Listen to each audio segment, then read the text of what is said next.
Sorry for that technical hitch. This is the Supreme Court. This is the main entrance. We're expecting that the court team, including the Prime Minister, will be walking in any time. Kwamba mgombea urais wa muungano wa CORD Raila Odinga na kundi la CORD watakuwa wanaingia hapa muda si muda.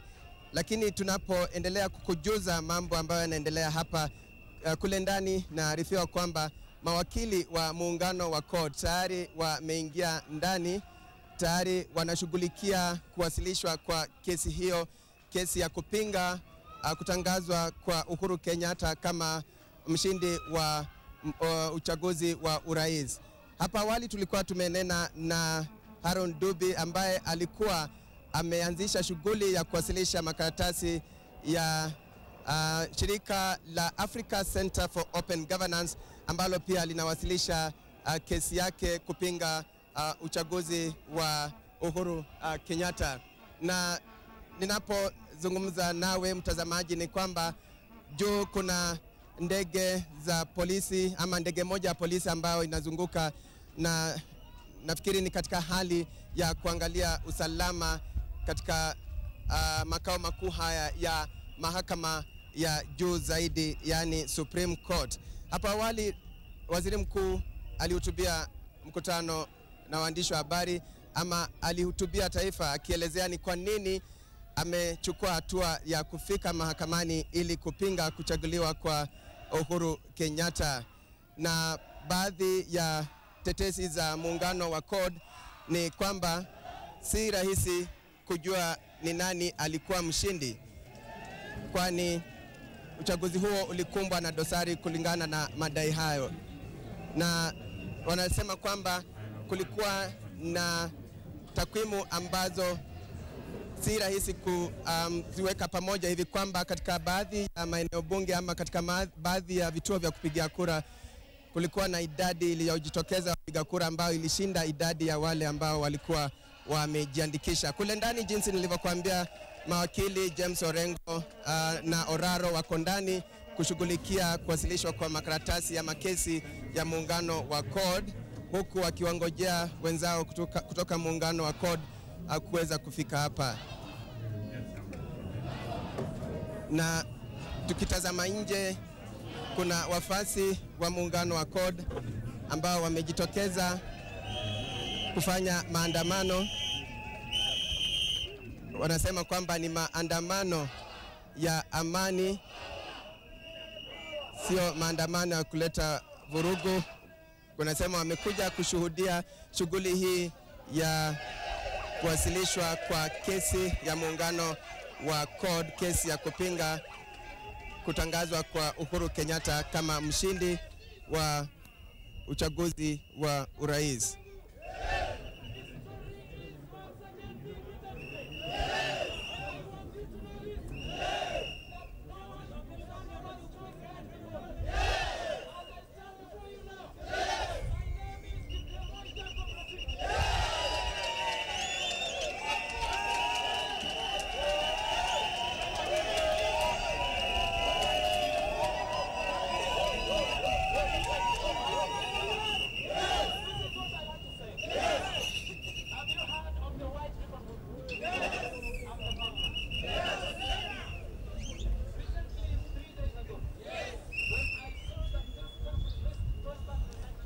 Naam, hivyo ndivyo mambo yalivyo nje ya mahakama ya juu zaidi, ambapo wafasi wa muungano wa CORD wamejitokeza hapa kuweza kushuhudia yanayoendelea hapa. Huenda baada ya shughuli hii kutakuwa na petition zaidi ya moja. Na kule ndani, jinsi nilivyokuelezea, ni kwamba mawakili wa muungano wa CORD tayari wanashughulikia stakabadhi kuhakikisha kwamba kila kitu kiko sawa. Kumbuka kwamba wanatarajiwa kulipa ada ya shilingi milioni 1 kushughulikia ama ada ya kushughulikia gharama za kesi hiyo. Na vile vile kuna ile kesi ambayo inashughulikiwa na mashirika yasiyo ya kiserikali.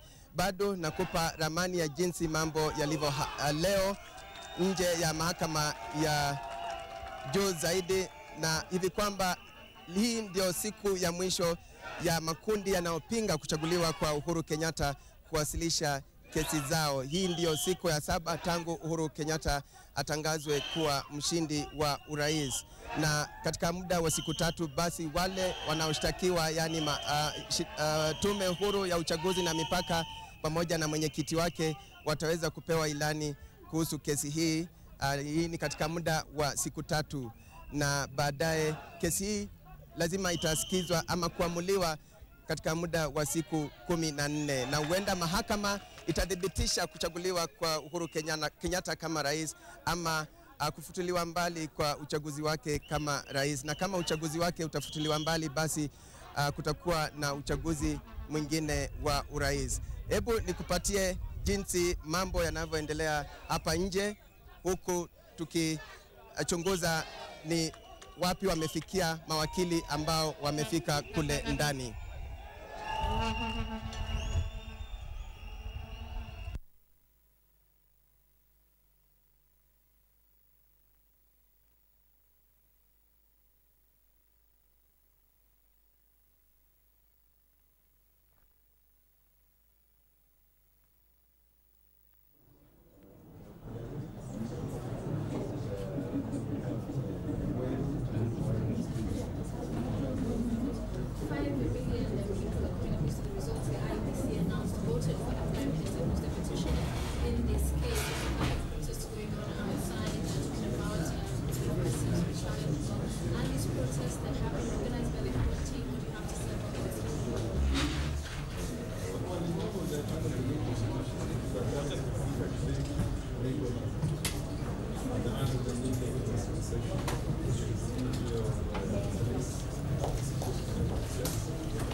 Expect a new election this time around.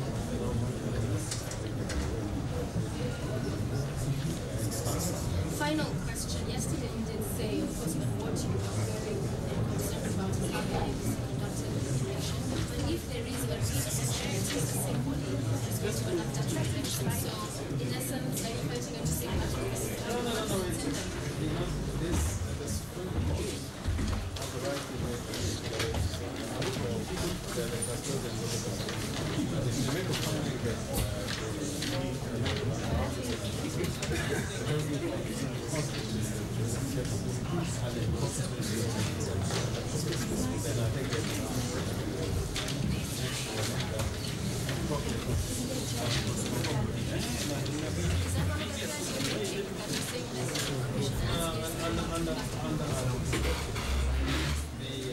prayer is to declare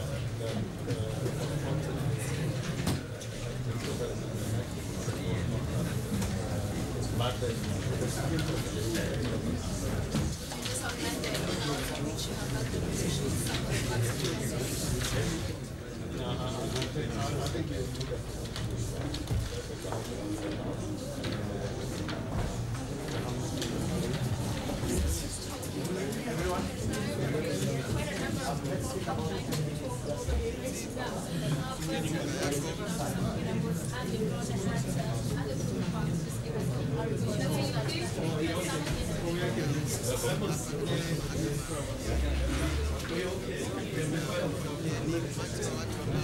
Umejitokeza kushuhudia hafla hii katika mahakama kuu ama mahakama ya hapa awali kuhakikisha mawakili James na Raro wakiwa katika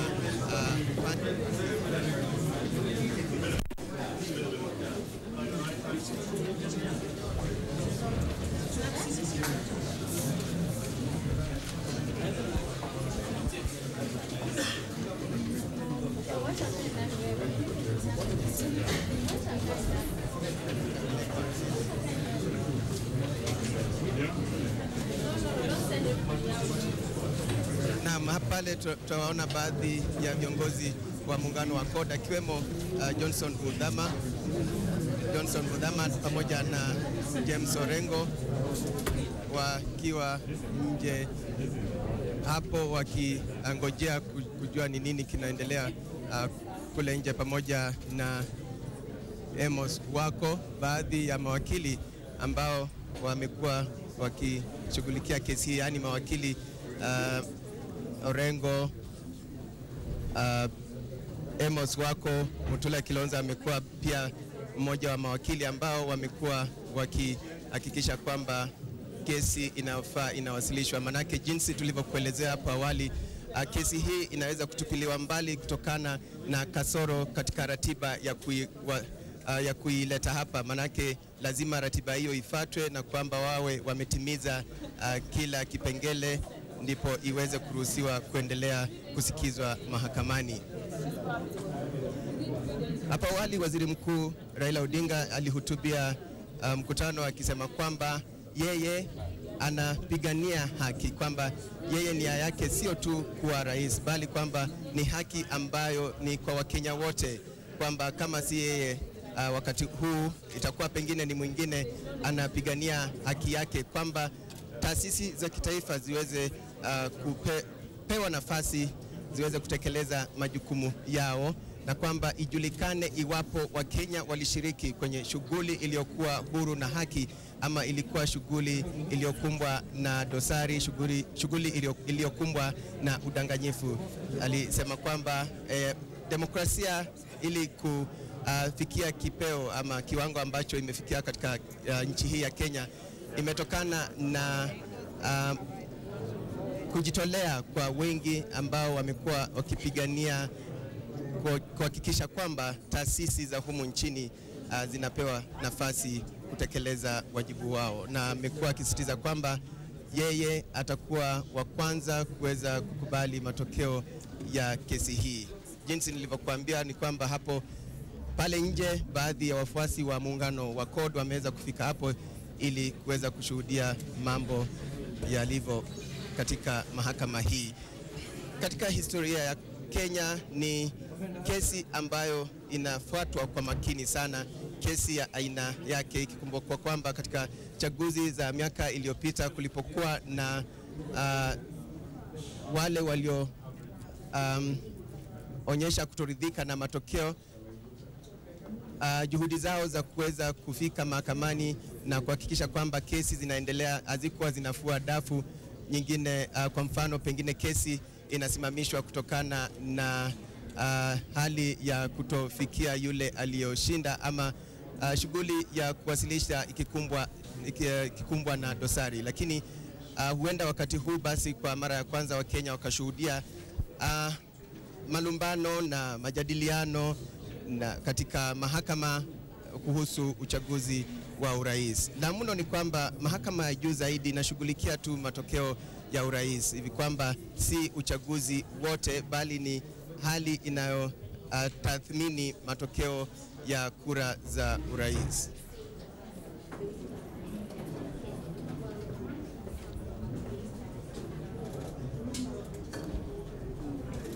Naarifiwa kwamba muda wa mwisho wa kuwasilisha kesi hii ni saa 8. Kwa hivyo itabidi wajikaze kuhakikisha kwamba kesi hiyo imeweza kuwasilishwa katika muda unaofaa. Tunawaona pale James Orengo, Amos Wako, Mudhama, David Musila wakiwa katika pilka za mwisho za kuwasilisha kesi hii. Ilitarajiwa kwamba baadhi ya vigogo wengine wa CORD wangefika hapa kujiunga nao, lakini yaonekana bado wao wako kule nje wakiongea na wafasi wao.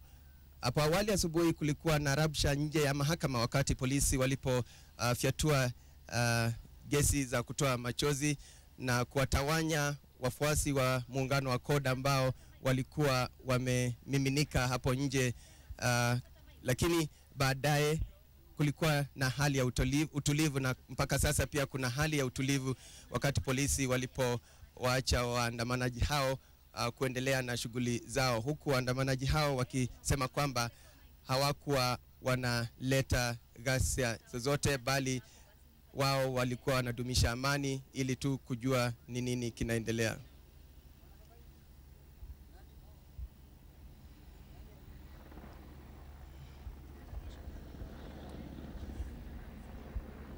Nje kuna helikopta ya polisi inayozunguka juu ya makao makuu ama kule juu nje ya makao makuu ya mahakama hii.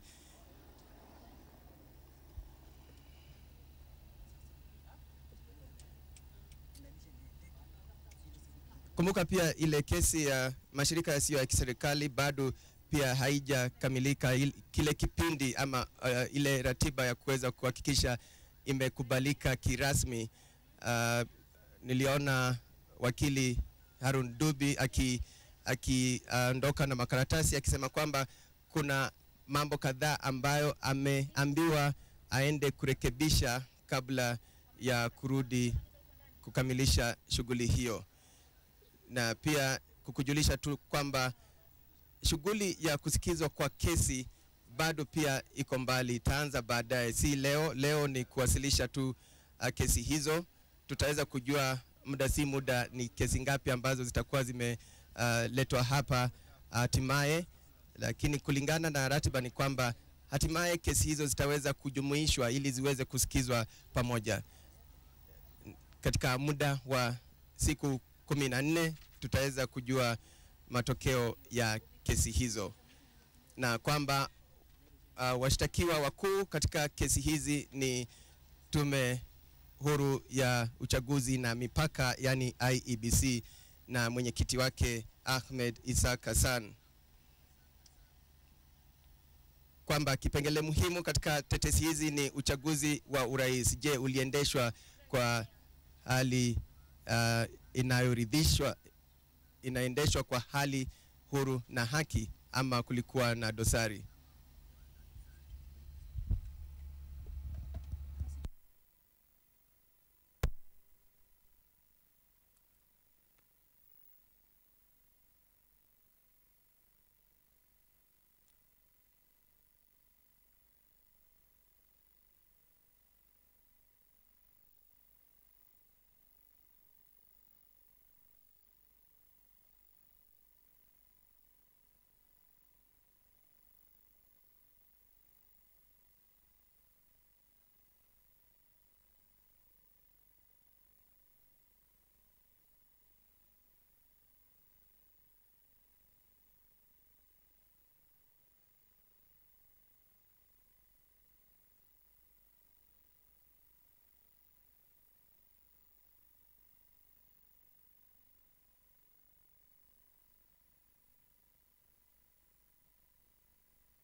Na mtazamaji, bado tuko hapa nje.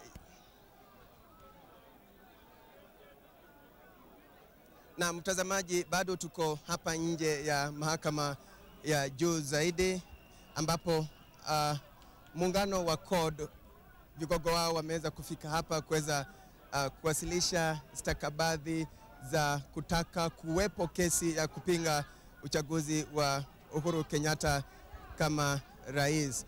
Na hapa nje baadhi ya viongozi wa muungano huo wamefika kuwahutubia wafuasi wao ambao walikuwa wamefika hapa mapema asubuhi. Na miongoni mwa vigogo ambao wako hapa nje ni Johnston Muthama. Muthama anawahutubia pale nje. Nimeweza kumwona James Orengo pia.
But don't cut, listen to me. Alex, handle this. Siwezi shika.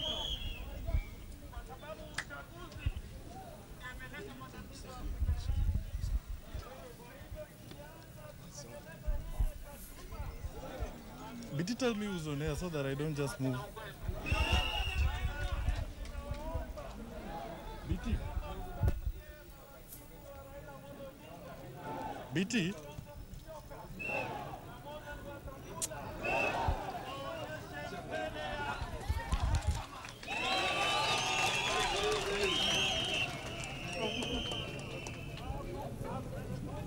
Biti, talk to me. Siwezi songa, unajua nimeshika hii talkback, nimeshika kamera sasa hivi.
to get a...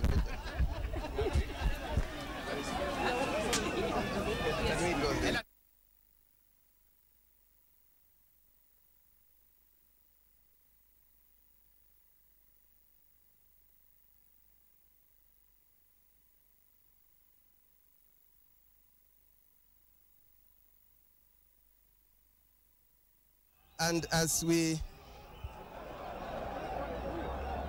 viewers, and as we await the outcome of the filing of that petition, I have the opportunity to speak to the registrar, Gladys Cholet. She would like to make a statement, and let's just get a moment to listen to her. Good afternoon. Good afternoon. What's happening? A lot of excitement around. Yes, there's a lot of excitement out here, but the Supreme Court registry has been open. All our staff members are here. We have been able to receive the petition, and we had agreed with the lawyers, Mr. Oraro and the others, that we were going to make a joint statement together just to let the public know that the Supreme Court is ready to hear the petition, and they have been facilitated so that they have no worries at all, and that there is no need actually to cause any problems outside the Supreme Court. And I think they are confirming that now to the public, because we had asked them, explain to the public that you have been received well, you have been served well, and therefore you have nothing to complain about. And everything is in process. As you can see that today it was well arranged that a designated number of people that came with the lawyer for the petitioner was allowed into the registry. They were allowed to wait as the process of the documentation was scrutinized, and members of the media were also designated and allowed to go inside the Supreme Court. Yes, we are not allowing the crowds inside because that can cause trouble for us, because we do not have a crowd control mechanism inside the building, but they're allowed to be outside and peacefully demonstrate. That is purely within their constitutional rights. But we do hope that the security forces are able to make sure that they maintain calm, and I think they are doing that very much, and we are happy that they are being spoken to by the politicians also, so that they know they have nothing to fear, and that they can allow the Supreme Court to be able to undertake its work. And we are also going to inform them about the plans we have to ensure that during the hearing that they are able also to view it. We have already spoken to the Media Council, and I think the media have adopted the same mechanism they did during the presidential debates, which is one media house comes into the courtroom, and then the rest are able to pick the signal. And we've also agreed that the print media will also nominate 4 people who will write notes on their behalf and share the notes among them. That way we are able to control the number of people inside the Supreme Court. We've also agreed that the petitioners will each be allowed 10 people, plus their lawyers, to come into the court, because we only have a sitting capacity of 50. They've been very cooperative, and all the proceedings will be live on all media stations. Okay, so what viewers want to know is the petition done? Have they fulfilled the requirements? Can we say they've filed the petition and it's been cleared? Yes, they have filed the petition and it has been cleared, and I think that is what they are confirming to their support. How about, is there any other case that has been cleared? There was one other petition that had been filed. Yes. Is it cleared? Yes, it has been cleared. It was received by the court. So we are talking of 2 petitions? Yes. Someone says there's a 3rd one, but I don't know. We haven't seen it yet. But now there is some clarification we would like to make, that there is a rule that says there shall be a pre-trial conference 9 days after filing the case. What does that mean? That we are going to see a lull, nothing happening until after 9 days from today? Yes, yeah, there will be no activity much happening until day 9. After today, within 3 days, the Registrar of the Supreme Court will publish the petition. And within 3 days after that, the petitioner must serve the respondent. And then within 3 days after that, the respondent must respond.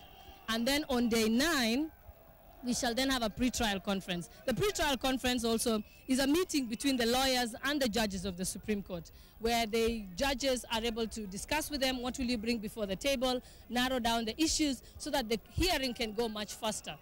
So they sort of agree on the ground rules. And that is what they do at that time. And that's what will happen on day 9. Then you have 2 days of hearing after that, which again will be open to the public through live media transmission. Clarify that. The hearing will be done in 2 days. Is that what you mean? Only 2 days? Only 2 days. Yes, the hearing will only be had in 2 days. Is that enough? People expected, enough period for arguments for both sides to submit their findings. Yeah, that's why it's a case in the Supreme Court. And also, when it's a presidential election petition, the world over, they try and limit the number of days because it's not good for a country to stay in uncertainty. So you have it in a limited time. The lawyers know that very well. And you might have seen that during the Bush versus Gore versus Bush case, that it's within a limited period. And therefore, it's only for 2 days. And the lawyers know that. That's why their petition has to be very precise and concise. But the pre-trial conference also allows them to say, you know what, there is no need to bring this. It doesn't make a difference to the case, but this is required and this is required. And so that, and remember that all evidence is given by affidavit in a petition. So the affidavits are available to the judges in advance, and therefore they would rarely take a witness unless there's a very big reason why they should. So it's usually by affidavit, and therefore everything is documented. So even during those 9 days, the judges will be reading through the documentation, and therefore by day 9 they're very familiar. Yes. Now, just reconfirm, what's the exact deadline? What time?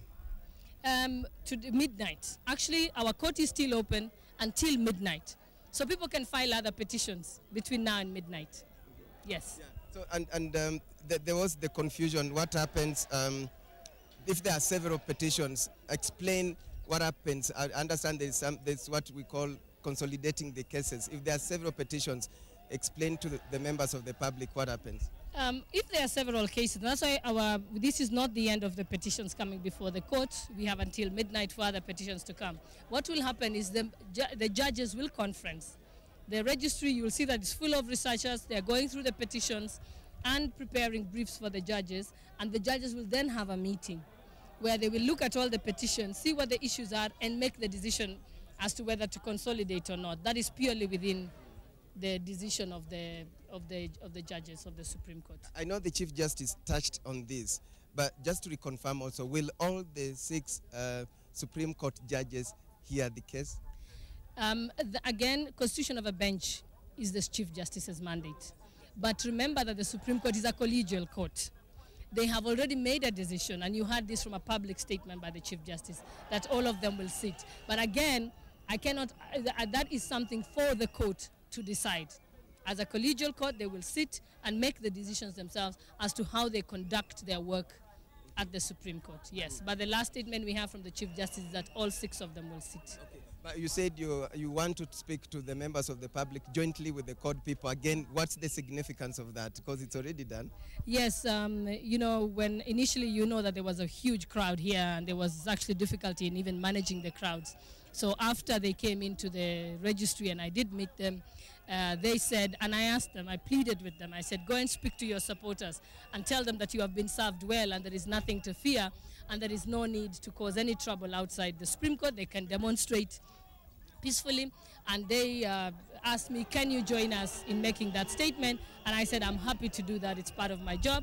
Unfortunately, when they got out, I'm not a politician, so the crowds were too many and I couldn't get out. So that's why I'm standing here. But I think they have given those assurances and I'm happy that they've done that. So I will be leaving shortly. Thank you so much for that clarification. Viewers, as you heard there, the court case has been received and it's official that it has been filed. But then there will be a lull, if I'm not wrong. There's going to be what I would call a quiet period because there will be a pre-trial conference 9 days after today. And that pre-trial conference will be a meeting between the judges and the parties to decide to iron out certain issues, including consolidating the cases and deciding on the date and the venue. And the date and the venue being crucial to facilitate the hearing, and that the hearing will be only in 2 days. So you have it there. It's now clear, the procedures, that it has been filed, and the court supporters can rest assured that the petition by their coalition, it's now in the hands of the registry.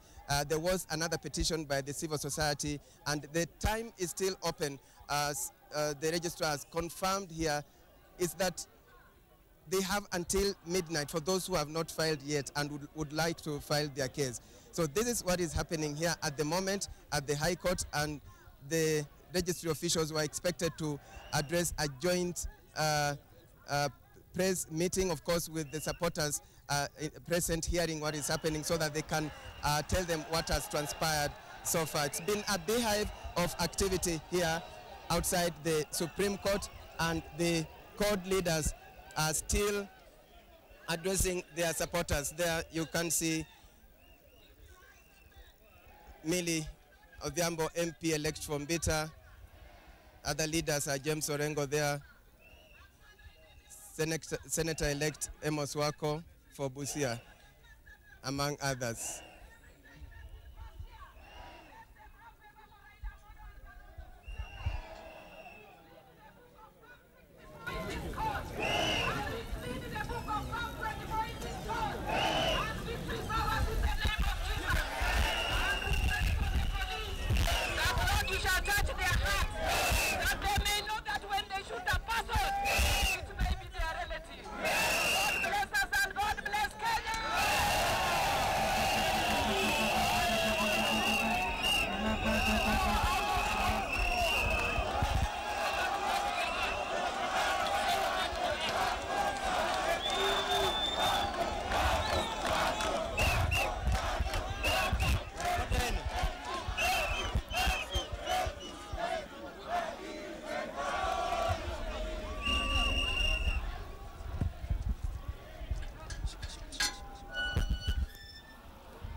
Ndio huyu wacha.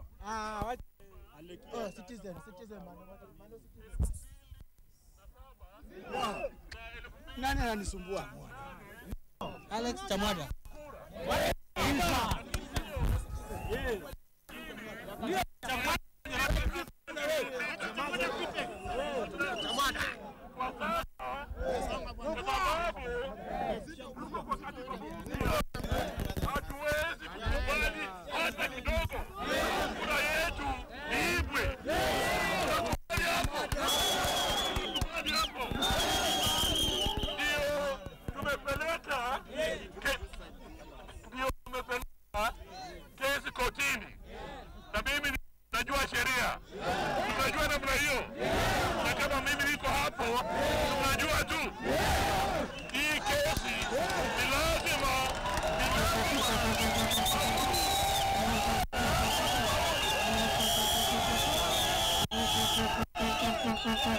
Kupeleka hii kesi kwa koti ni kutekeleza katiba mpya, kwa sababu kila mtu iko na haki.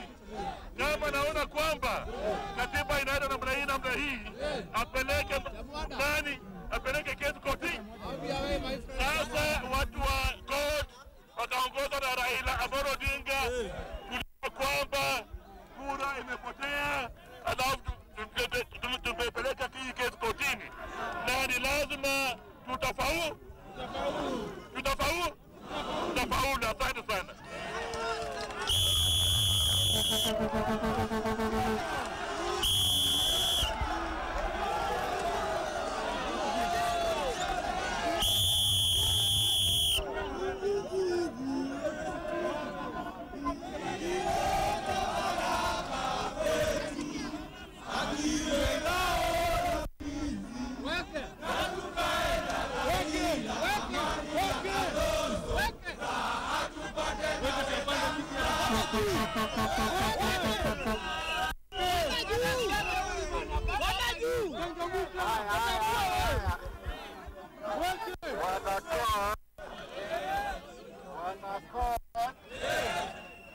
We are before the Supreme Court of the Republic of Kenya.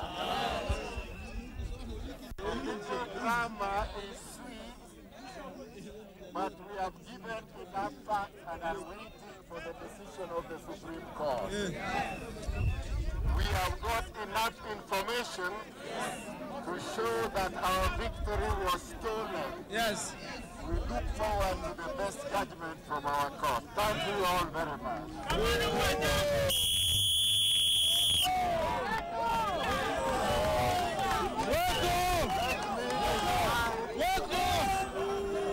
My co-chair,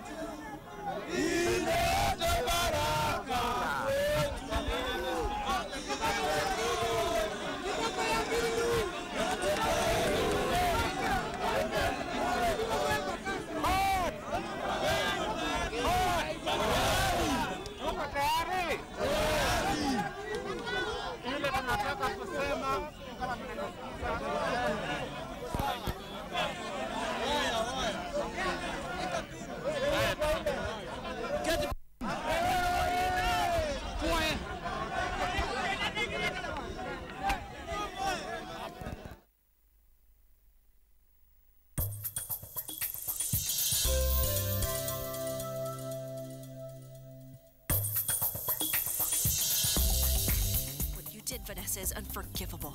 What I did was to fight for the man I truly loved, while you deceived him and cheated on him. No.